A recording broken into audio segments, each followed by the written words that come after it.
Oats from the University of Alabama is next. Nate led the Crimson Tide to the Final Four. The SEC team had not been to the Final Four in a while, so it was good to have a team on that big national stage. He's known for an aggressive style of basketball, fearless approach to scheduling, trendy sports coats, and a bit of swagger. I first got to watch him coach in Boise against Kentucky in the 2018 NCAA tournament, where the same was true in that game. Stayed after it the whole game. Coach Oats' unconventional path, or if we listen today, we've had a number of small college coaches that have continued on. Started as a Division III assistant coach in his home state of Wisconsin. Spent 11 seasons as head coach and a math teacher at Romulus High School outside of Detroit. And the note that I have is while at Romulus, he sold Cheetos, Capri Sun juice pouches, and Pop-Tarts to students to raise money for the basketball program. A healthy diet there for our young adolescents of America. He's now in his 10th season, or entering his 10th season as Division I head football coach. He uses analytics to inform his approach to the game, and he shapes the future of the game, because we were talking in the hallway. He's had 4 of his assistant coaches move into head coaching roles in the last couple of years. Has 3 daughters. Nate and I once intersected at Disney World. It was in 2019 when my family had said, let's go do that for Christmas, and he had a couple days, and lo and behold, you never know who you'll see at the Magic Kingdom. So with that introduction, Nate Oats, the head basketball coach from the University of Alabama.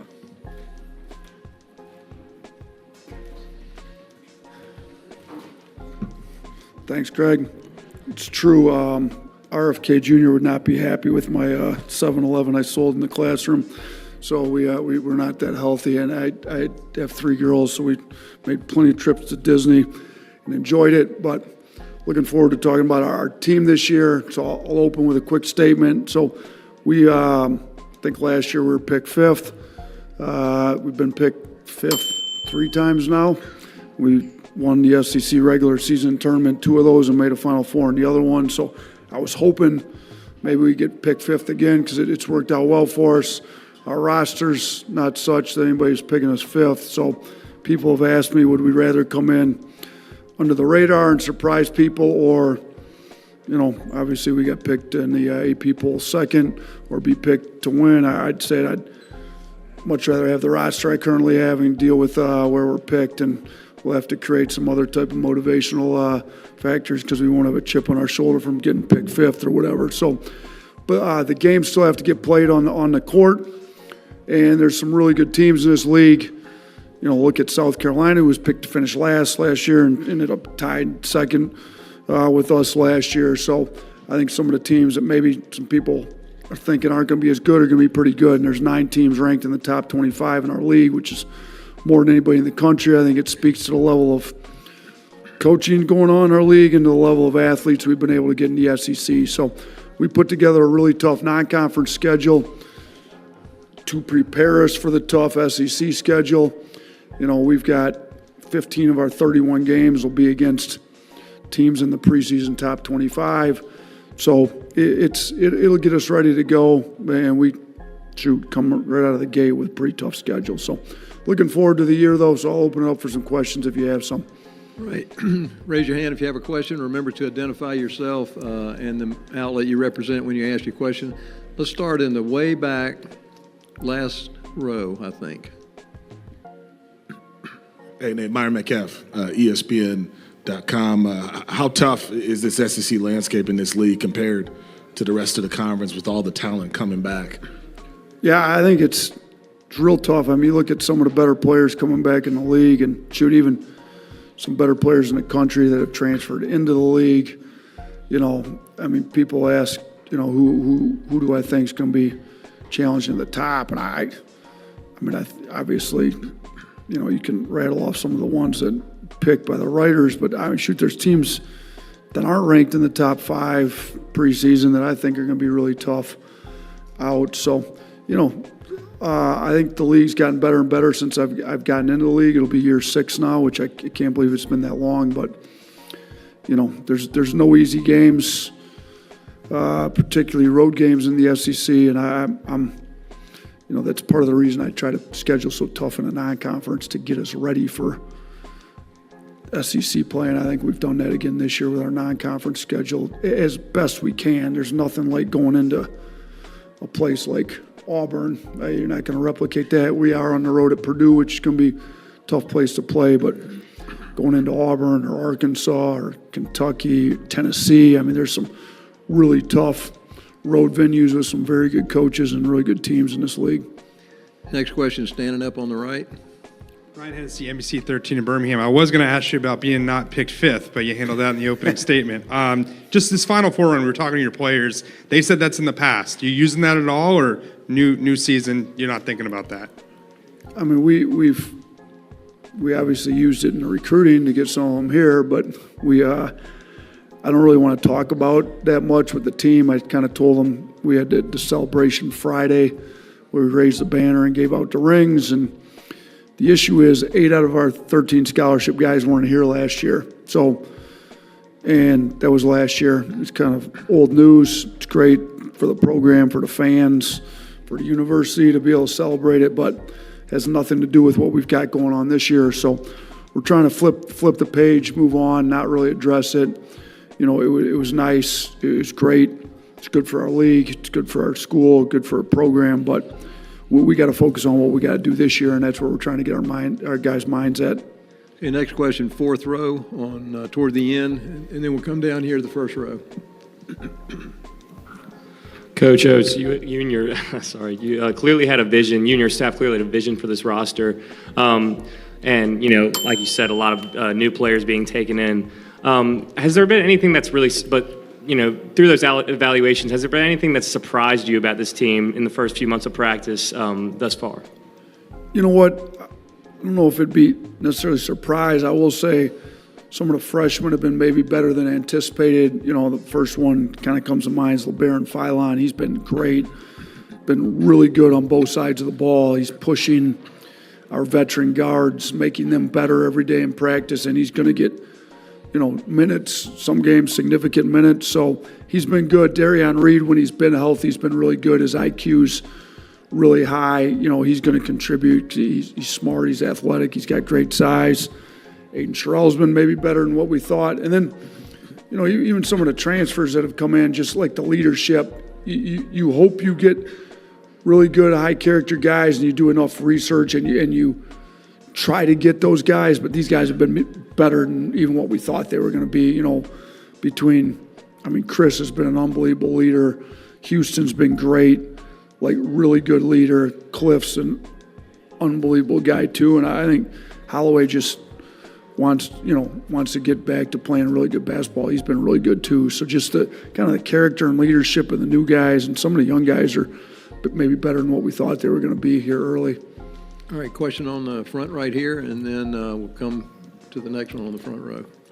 Ben Roberts, Lexington Herald Leader. A lot of change in the SEC going into this season. What was your reaction to Cal's move from Kentucky to Arkansas? And then what kind of prompted you before the search had even begun, but your name was out there, to kind of put out that statement saying, no, I'm staying here?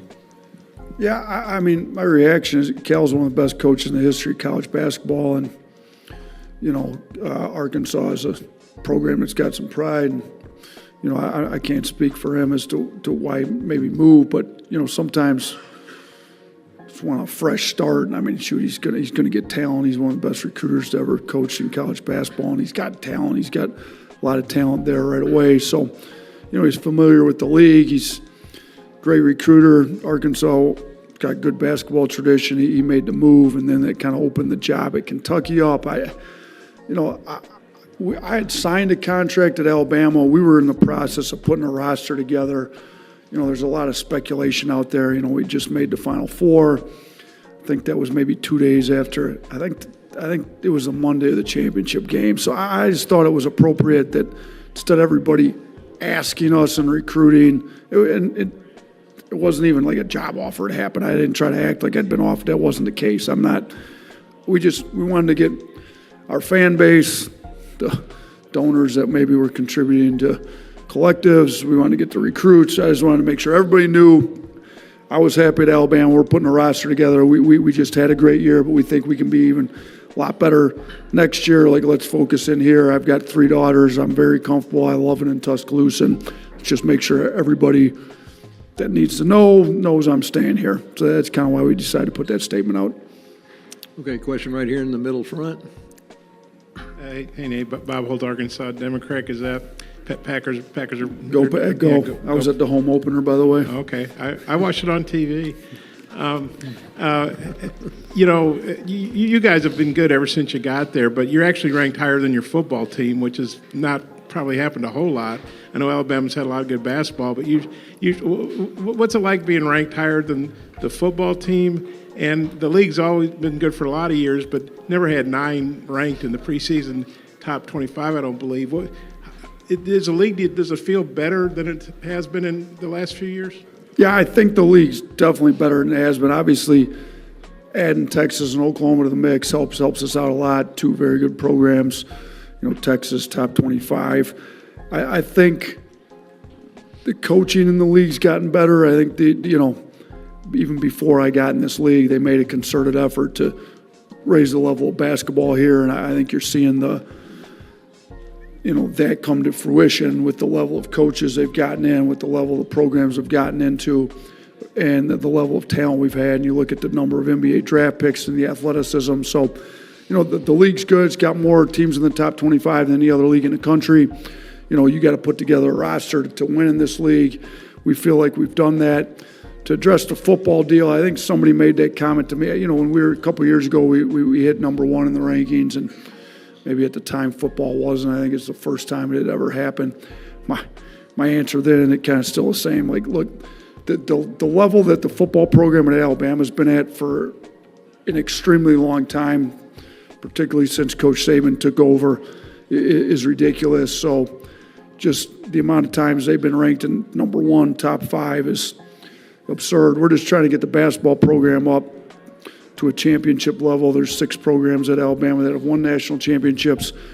Basketball is not one of them. We're trying to get it to that level. We feel like we're at a level we can compete for one. It's really hard to win one, but we're still 18 national championships behind football, and there'll be 12 teams going to the playoffs, and I'm assuming that Coach DeBoer is going to have his team in that 12. They look pretty good. When I was at that game against Georgia, I think we see how good they can be, and I don't know where they're ranked. I'm not really paying attention to it. I think what matters is they get in the top 12 at the end of the season and go on a run and try to win a national championship. We're going to try to get our ranking as high as we can, go into the NCAA tournament, make a run, try to win a national championship in basketball as well. Okay, next question, we're going to go 4th row right there in the middle, and then we'll come to the 3rd row on the right.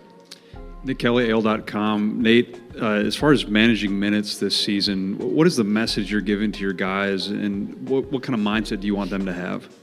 Yeah, a couple things. One is, we keep telling them it's not about how many points and this and that. It's are we better with you on the floor? So, is our offensive efficiency better with you on the floor than when you're not? Is our defensive efficiency better with you on the floor? So guys don't necessarily have to average high number of points for our offense to be better on the floor. Are you a great screener? Do you play hard? Do you go to the old boards? You do this. So we're going to try to reward effort, reward winning plays. The other thing is there's going to have to be some sacrifices made to win championships. Like the depth, the potential for us to be a very deep team is there. We've got talent. In order to build the depth, you're going to have to get guys some playing time. So there's some guys that even last year were big parts of what we're doing that are going to have to take some fewer minutes this year in order to build our depth. It's more about what you do in your minutes than it is about how many minutes you play. It's more about what you do in the shots that you get than how many shot attempts you actually take. So, we're pressing that now. We haven't got to a game and minutes haven't got divvied up yet, but I think we've got guys that have a chance to be pros, and they would be better off playing fewer minutes and being more efficient in their fewer minutes than they would play in higher minutes. So, we're going to obviously keep coaching that, teaching it, talking about it, but there's going to be plenty of games where a lot of the roster's not playing as many minutes as they want. We're just, hopefully our character takes over and whatever's best for the team, and let's make sure we're locked into doing what's best for this team. And kind of go back to a word we stole from softball last year. Coach Murphy came and spoke to the team, their deal is Mudita. We actually got it on our rings, but Mudita is vicarious joy through someone else's success. Can I be as happy when, my teammate scores 20 as when I score 20? Can I be as happy when he gets, X number of minutes as when I do? So hopefully we can, take a hold of that Mudita like we did last year. I thought that was pretty good at the end of the year last year for us. Okay, third row, right here. I think we have two questions right here on the third row on the right. Both of y'all have a question? Okay, go ahead. James Fletcher from On 3. I wanted to ask you, the last couple of years, your rosters have kind of been built around players who transferred in and filled a position of need and then came back for another season under your system. So how valuable is that? And how much can Sears, Nelson, Reitzel, those guys lead the program, and now that they've learned what you want on the floor? Yeah, I think all three of those guys, Reitzel and Nelson going into year 2, Sears been here multiple years. But all three of those guys are much more comfortable this year than they were last year in the system. They're doing a really good job coaching the younger guys up, what to look for, what to need. Grant's a lot more vocal. Reitzel's a lot more vocal. Sears a lot more vocal. So I think it's big that you get, in college basketball, it's important to be older. But I think you also need good young talent in. Well, if you can get the older guys to really bring the young talent along, I think those guys are doing that because some of our freshmen are playing really well. I think they're getting mentored pretty well by some of those veteran guys that have been with us. Okay, other question on third row? Go ahead. Theodore Fernandez, WVUA 23 News. You talked about the Georgia football game a minute ago. We saw all the recruits that you had at that game, and we've seen all the recruits that have come through Tuscaloosa, especially the past couple of years. What's it say about where this program is that you can bring so many guys in the door and you're bringing in such elite talent? Yeah, I can't speak to the particular recruits, but I'll say this, the recruiting's going really well. Winning helps that, obviously. Player development, we've done a really good job putting guys in the NBA. We've had 6 guys drafted, 3 lottery picks. Keon Ellis undrafted, but great chance to start for the Kings this year, started last year. So got 7 guys playing on NBA rosters with a lot more in the G League. Recruits are looking to be developed for the next level. I think we're doing a better job of that than most places in the country, and I think it speaks to the level of recruiting we've been able to get it to. And, University of Alabama's athletic department, arguably one of the best in the country, and we're getting basketball up to the standard that a lot of the other sports at Alabama have been at, and recruiting's falling in line with where we've gotten the program to. All right, let's come down to the front row. Right here, we've got a couple waiting, and then we're going to go back to you in the way back there in the center. Hey, Coach. AP Stedham, AP and Kelly, as we see it. Coach, what new skills have you brought with this recruiting talent this year, and what did you do this summer to get better as a coach? Yeah, so the new skills with the new recruits we've got in, we've got 8 new guys in. I think the biggest area we tried to address this offseason was like defensive rim protection. Bringing in Cliff and Aiden Sherrill both is going to be big, but we also brought in some long athletic defenders. We were the number 1 scoring team in the country last year. Our offense wasn't our problem. Our defense was our issue. So everybody we brought in needed to be able to impact the game on the defensive end. So you look at the transfers we brought in, Cliff, maybe best shot blocker in the country. Chris Youngblood, ultimate competitor. Houston Millette, long athletic defensive guy. The freshman Darion Reed, super versatile. Aiden Sherrill, rim protector. LeBaron Philon's been maybe our best 2-way guard every day in practice. So that's what we were looking to do. That's what we addressed in our recruiting needs this offseason. I think we did a good job of it. What did I do to get better in the offseason? I'm always trying to study NBA stuff, European stuff. I've been to 2 different training camps, went and spent some time with another NBA team, talked to some NBA coaches, just what are they doing? We're always trying to stay a step ahead. I feel like people are chasing us and how we play. We led the country in scoring last year. So how can we continue to get better. So, one of the training camps I went to was the Knicks. I think Thibodeau is one of the best defensive coaches in the league. We needed help on our defense. So I did spend some time with some offensive coaches in the NBA, but we also tried to shore up our defense. One of my assistant coaches I hired, Brian Adams, came from the NBA. He's with Doc Rivers for a long time. He worked under Tibbs in Boston when they won the championship. Not this past year, the previous one they had won. So I think, I'm learning from him. He's doing a good job with our defense. I tried to learn from some NBA guys, met with some European coaches, studied some European stuff. So what I typically do in the off season, it's pretty typical off season for me.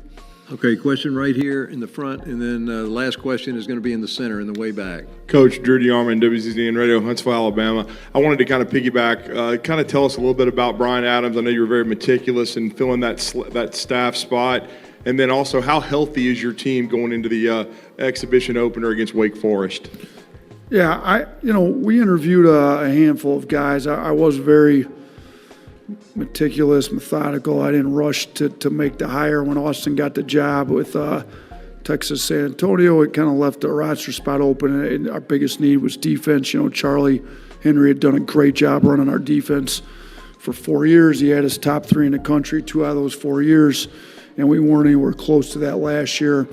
And that falls on me as a coach, so I need to get somebody in here to help do it. So everybody we interviewed just basically told them, if you can't coach a top 5 defense in the country, don't bother applying or talking to me. So we kind of narrowed it down, went through some Zooms with my staff, with a few guys. I thought Brian's run a defense. He's done it in the NBA. He's been a G League head coach. He's coached in college, though, before. He was at 2 different colleges, so he had some college experience. I think he works extremely hard. He's a big video guy. He's doing a great job with it. Our defense is going to be markedly improved from last year. Doing part to him, doing part to getting the roster. Roster's more important than the coaches, but we do have to have a coach that knows what he's doing. I think he's doing a great job. And then health-wise, going into Friday's exhibition against Wake Forest here in Birmingham, Youngblood's out till sometime in December, so he won't be available. Anybody that watched our inter-squad scrimmage last Friday, Reitzel and Aiden Sherrill were both out. I don't anticipate either of them being back by the Wake Forest scrimmage. Hopefully, Reitzel will be back by the Memphis scrimmage up in Huntsville, and then maybe Aiden Sherrill. We're hoping to get back by game 1. Other than that, we should be good to go on Friday. Okay, last question in the center back. Simon Williams with Fox 54 News in Huntsville. A question about that exhibition in Huntsville. Could you speak on the opportunity of taking on likely a preseason conference favorite in Memphis and the value of playing that neutral site up in Huntsville and exposing the program in North Alabama, what it means to the program as well? Yeah, we played Memphis in the past. We had a series with them. I'd like to continue to play them. We hopefully can schedule a series. They're close, being right there in Memphis. Penny does a great job recruiting really good talent in there. Huntsville's somewhere, kind of between us and Memphis, so I thought it made sense. I like to play different places in the state. Huntsville's, I think they might be the biggest city in the state now. I think somebody told me that. So it's a lot of people up there that are Alabama fans up in Huntsville that we want to get in front of. We weren't able to schedule a regular season game up there, so I thought this was the next best alternative to go play an exhibition. And I'm looking forward to it. Mark Sears from Muscle Shoals up that way towards Huntsville. We've had players come out of there. John Petty was a great player for us from up there. There's recruits. They've got good basketball up there in Huntsville. So we wanted to make sure we got up that way. Memphis, good team to play. I'm looking forward to it. We got Wake Forest this Friday in Birmingham. We also got a regular season game against Illinois in Birmingham. And then the game up there in Huntsville. And then last year, we were able to go down and play. That might have been 2 years ago. We went down to Mobile, sorry. They're running together now. Played South Alabama and Mobile. But we've tried to get to different places in the state year to year, obviously trying to every year get to Birmingham and then go to some different ones throughout the course of the year. So looking forward to it. Appreciate you guys. We'll see you during the year. Thanks.